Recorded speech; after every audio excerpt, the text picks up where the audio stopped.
Erica. Hi, everyone. Thanks so much for having me. So as Erica said, I'm Katie Henderson. It's such an honor to be here with you all.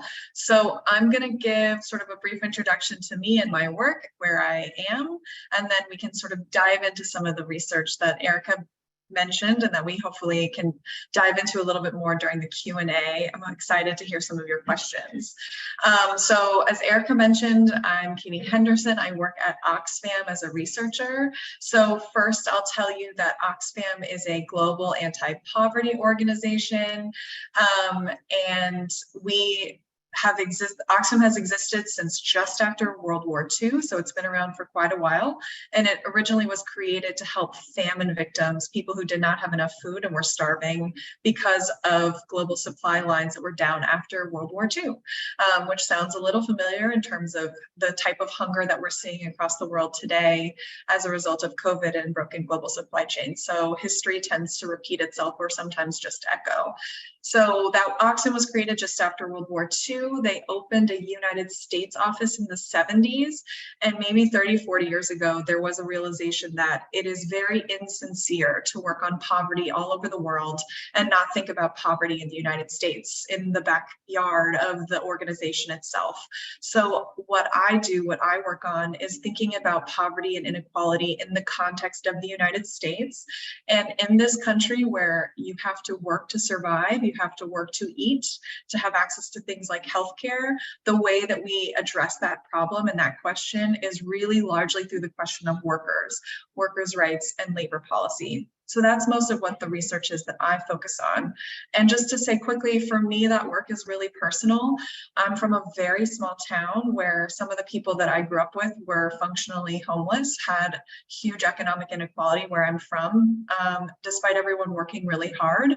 And my parents were first-generation college students. They put themselves through school. My grandmother was a single mom. She raised 6 kids while working at a laundromat. And these are the experiences that created me. And I say those things with huge pride, and also to suggest that the realities of my grandmother and of my parents are really not possible today. It is not really possible to put yourself through college anymore. College does not cost $2,000 to $4,000 a year. It often costs $40,000 to $50,000 a year. So you can't have a part-time job and put yourself through school, which is what my parents did. And it is almost impossible to work a minimum wage job and pay for one individual, much less a family of 6 children, which is what my grandmother did. So I am because of them, but their truths, their realities are no longer possible. And so the work that I do is to fight really hard and to advocate for policymakers at the local and the national level to change the rules of the game so that people can succeed again the way that my family was able to succeed. So that's kind of where I'm coming from and why I do the work that I do. So now I'm gonna dive into talking a little bit about my research and give you guys some more information. I'm probably gonna talk for about 15, 20 minutes, and I really wanna keep most of our time together for Q&A to really engage with all of you and hear from you and where you live, and hopefully we can bring this to your backyard. We can make this nice and local for you. So I'm going to quickly share my screen. I have a quick PowerPoint presentation for us, and I'm going to share some interactive maps that you can play with as well. So I'm hoping you can you can see the screen. You should be seeing a PowerPoint that says Meet the Underpaid Workforce. Erica or Kat, unmute yourself if that's not the case, but if your silence is positive, so I'm just gonna keep going, assuming you can see it. Keep going, you're doing great. All right, so let's get into this. So I talked a little bit about Oxfam, where I work. This is where I work. And so one of the things, as I mentioned, this is a global anti-poverty organization. We are based in over 90 countries. So this organization is very much all over the world, including in the United States. And one of the things Oxfam really loves to do is to take information from the global to the local. But before we start thinking about what the situation is at either a global or a local job, one of the things I like to start with when I talk to people about my work is to ask them, what makes a good job? What is a good job? This is the first question I asked folks when we went down to Whiteville, North Carolina. And I would love to be able to ask all of you the same question and hear you unmute yourself. But I think I want to make sure we get through this presentation quickly. So I'll just talk about some of the things that I heard in North Carolina. So when I asked folks in Whiteville, North Carolina, what makes a good job? Some of the things that they responded with were things like good pay, a stable schedule, retirement benefits, knowing that you have sick days, knowing that you have paid days off if you have a child. If you are a mom and you're breastfeeding, knowing you can take a break and go somewhere besides the bathroom to pump, to breastfeed, and knowing that you are protected at work, knowing that your boss cares about you, that you are not going to be injured or exposed unnecessarily to any kind of injuries. So those were some of the pieces that I heard when I asked folks, what makes a good job? If you can think of something else that I did not mention that screams to you, this is what a good job is, please throw it in the Q&A, throw it in the chat. Erica and Kat are both taking a look. So let's make this a conversation and bring more into the conversation when we open it for Q&A. But I wanted to start with thinking about what makes a good job, because those are some of the policies, those are some of the pieces of a good job that the government has the power to influence. There are policies or laws that can be passed that ensure more people have a good job.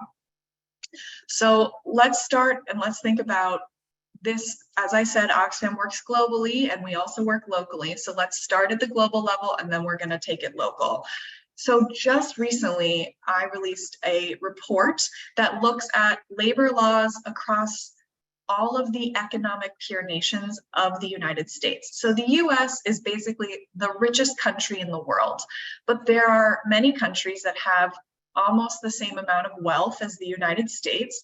A lot of those are concentrated in Europe, but they are not only in Europe. In this picture here, in this map here, you can see some of those countries.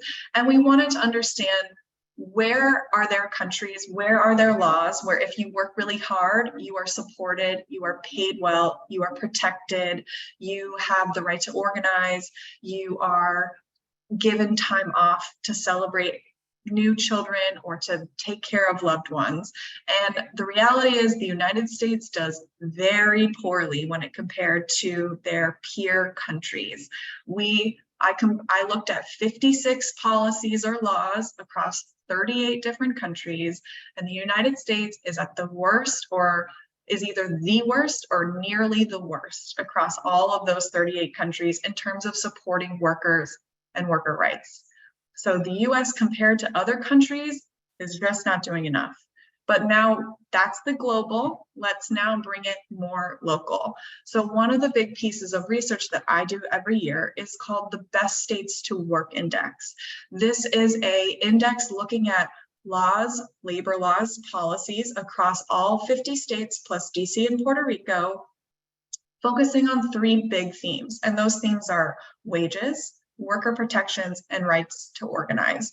We look at 26 different policies across those three themes, and we really are trying to get to the answer of the question of what states are doing the most to support and protect workers and working families.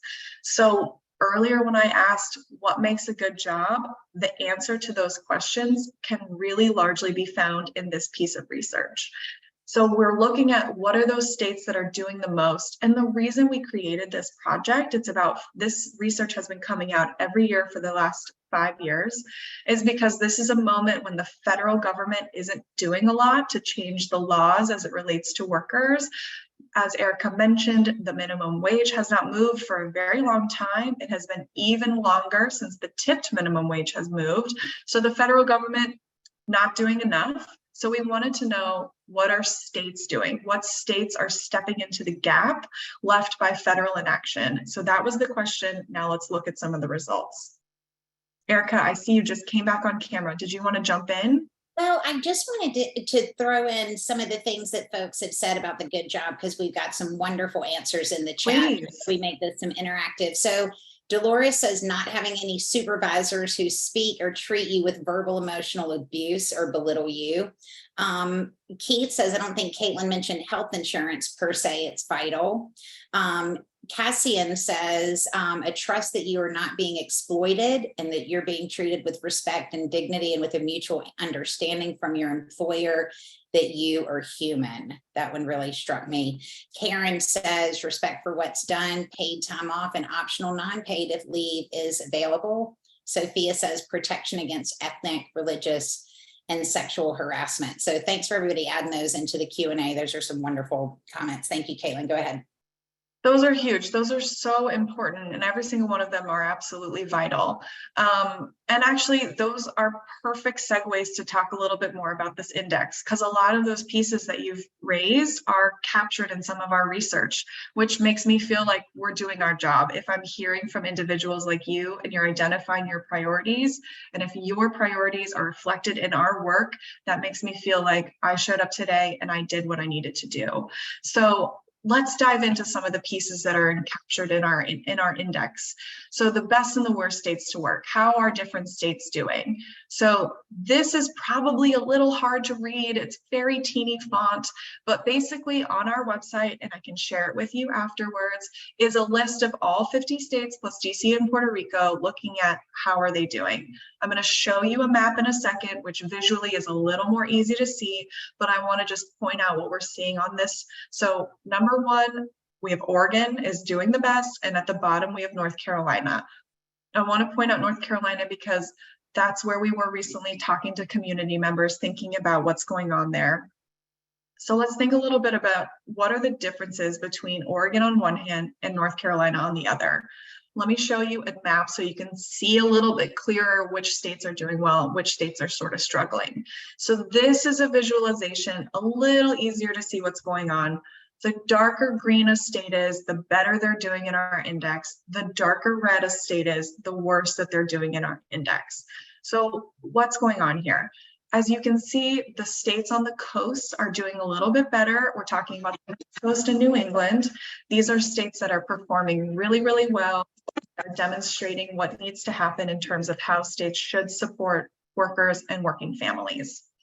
So what's the difference between some states like North Carolina and states like Oregon?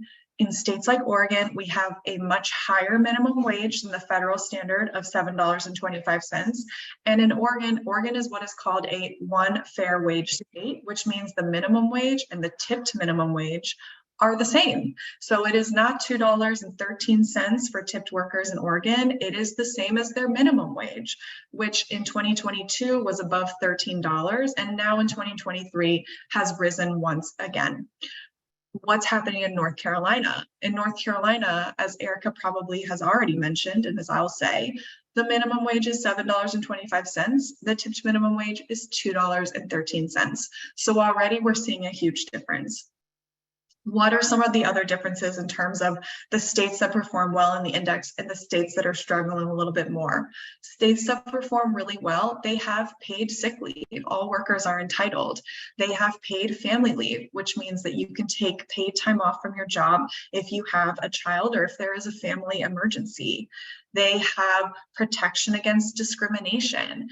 They have Bill of Rights for domestic workers. They have heat standards to protect workers who are working outside, which is more and more vital, especially now. If there's anyone on the call who's in Texas right now, who's in Louisiana right now, you understand how important it is to be protected from severe heat. And so this is just an example. And also states that are performing really well, those are states that have protected the right to organize. And states that are doing not so well, that right has been hollowed out quite a bit at the state level. I see we've got a lot more going on in the Q&A, which is exciting. I'm not keeping an eye on it quite so much, but I'm gonna come back to it as well. Erica, Kat, please do feel very empowered to interrupt me if something jumps into the Q&A. So let me just quickly give an overview of what's included in our index, and then we can talk more about some of the more impacts of these policies. So in the wage component of the index, again, we're looking at it's not just a question of the minimum wage, it's a question of how far the minimum wage goes to protect and to cover a family of 4. So $7.25 is not enough for one person to live on, much less a family. So how strong is the wage compared to the cost of living?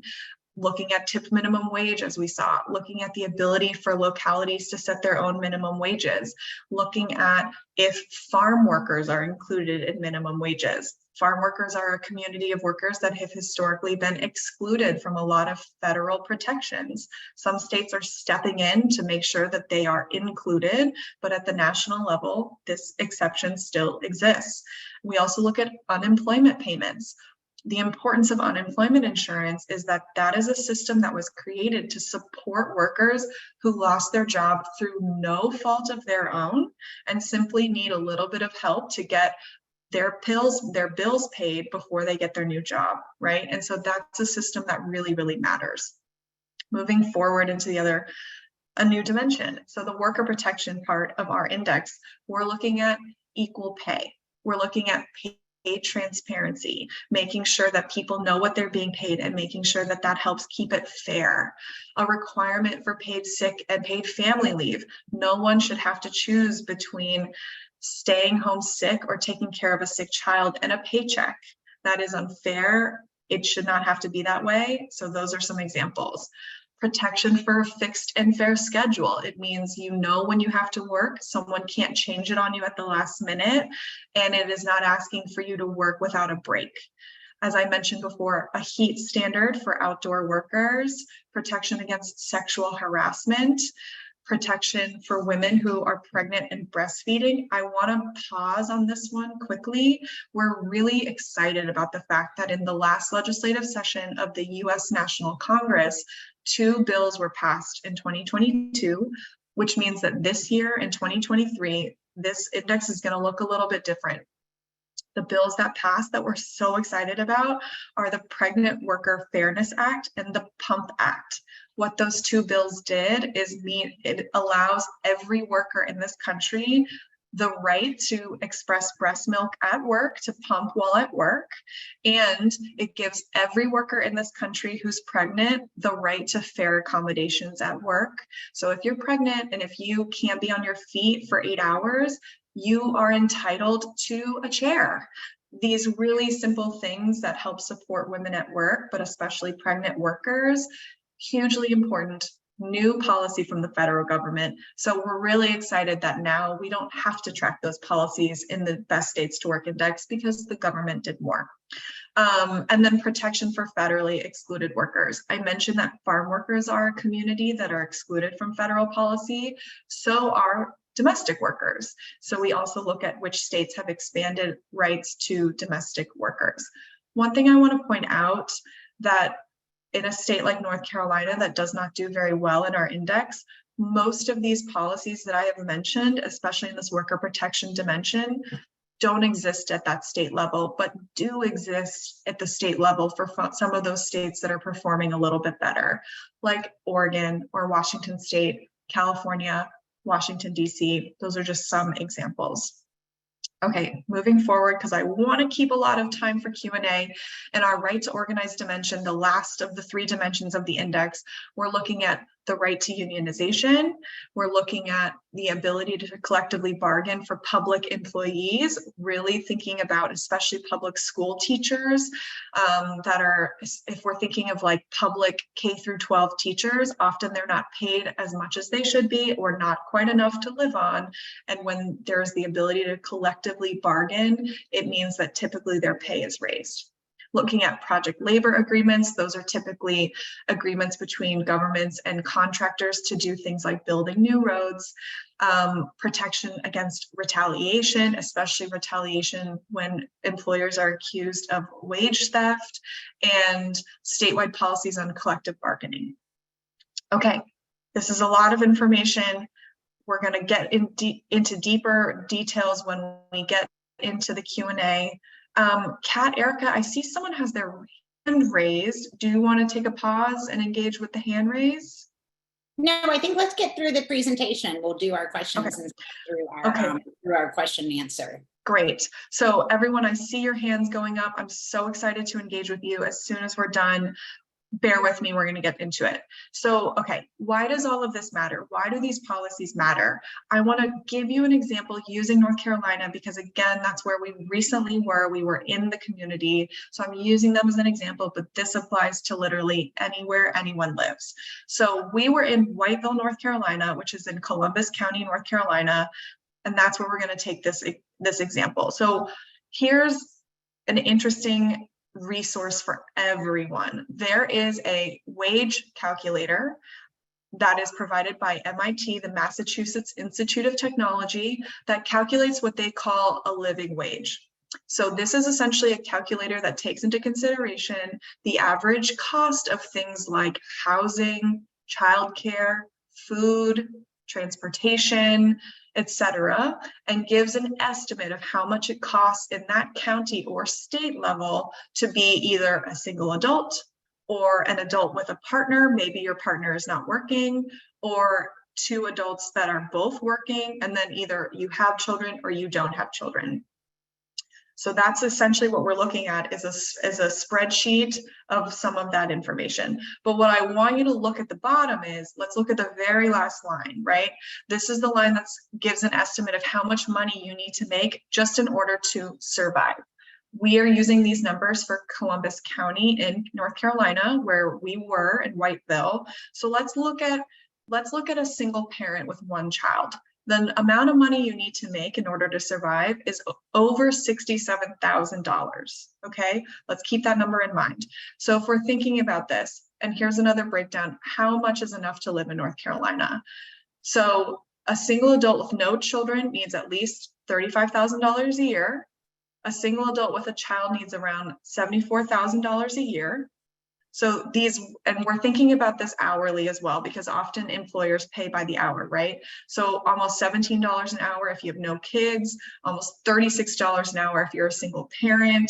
If you're married, you need $34 an hour. If you're married with it, if you have two working parents, almost $20 an hour. Okay, so let's think about some of these numbers. So basically what I did is I looked into what are the most common jobs in North Carolina? What are some of the occupations with the largest number of people who claim that that's their occupation? And this is all data that you can find online. The Department of Labor provides this information. So here are some of those jobs. This is a list of 15 of the most common occupations in North Carolina. What we found is almost none of them paid enough to survive, right? So cashier, retail person, warehouse worker, stock and order filer, customer service representative, none of these jobs pay enough for a single person with a child. So if you're a parent, this isn't enough. If you have a family, this is not enough. So none of these jobs, and we're just going through them pretty quickly, but all of these jobs, and I can share this presentation with y'all afterwards if it's helpful. But so the point is, some of the most common occupations in North Carolina, they don't pay people enough to survive. And that's just an example of one of the reasons that North Carolina and many other states, it's not only North Carolina, are not doing enough to support workers and working families.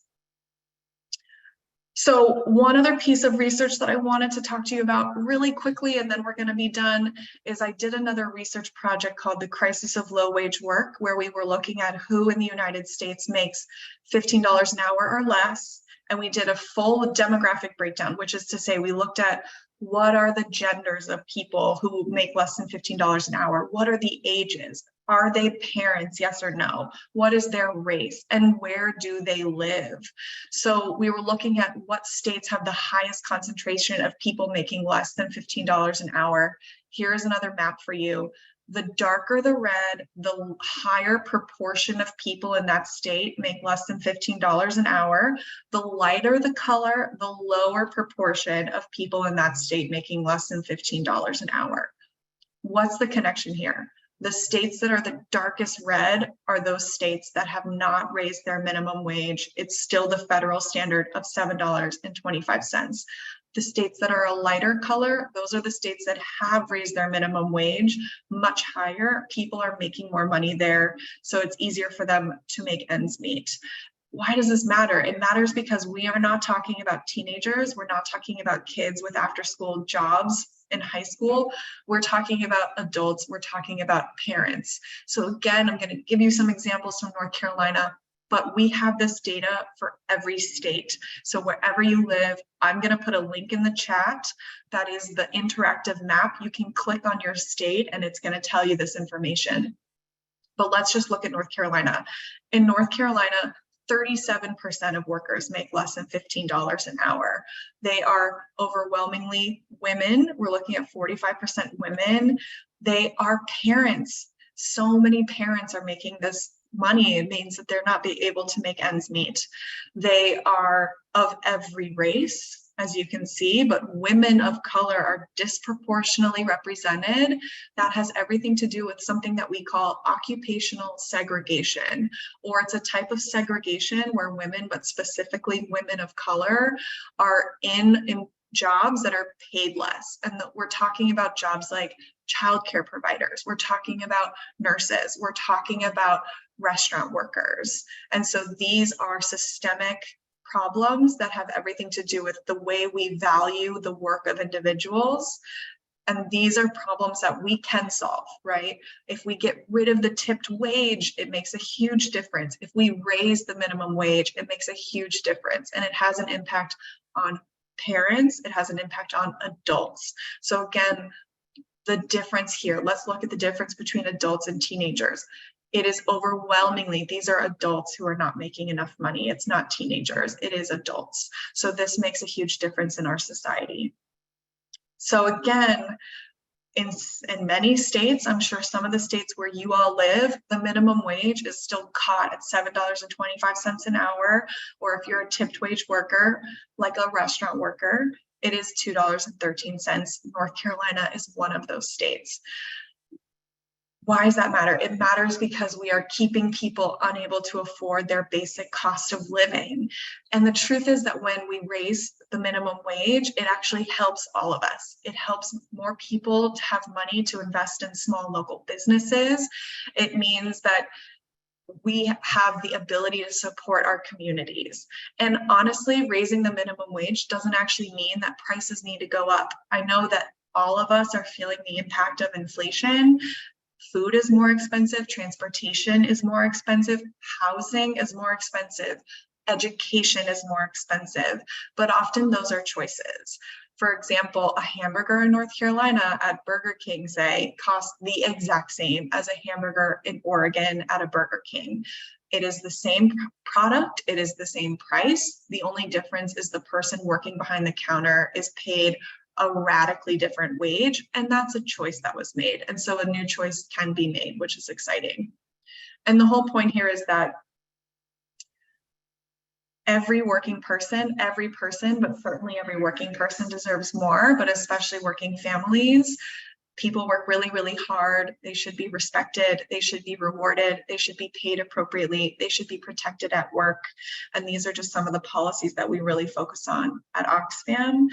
And our goal is not only to advocate policymakers at the national level, at the state level, to demonstrate a different reality is available. And we know that it's successful because we see it working in some of these other states, and we see it working in some of these other countries. And so it's possible, and there is an amazing opportunity to make that change.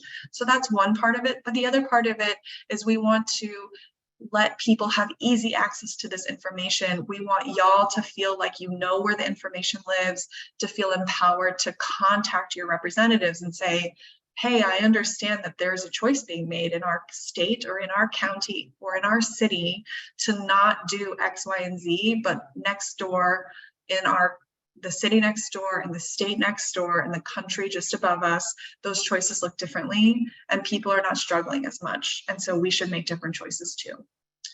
Okay, let me stop sharing my screen, and I'm going to put some links in the chat of some of these maps and some of these resources for you all.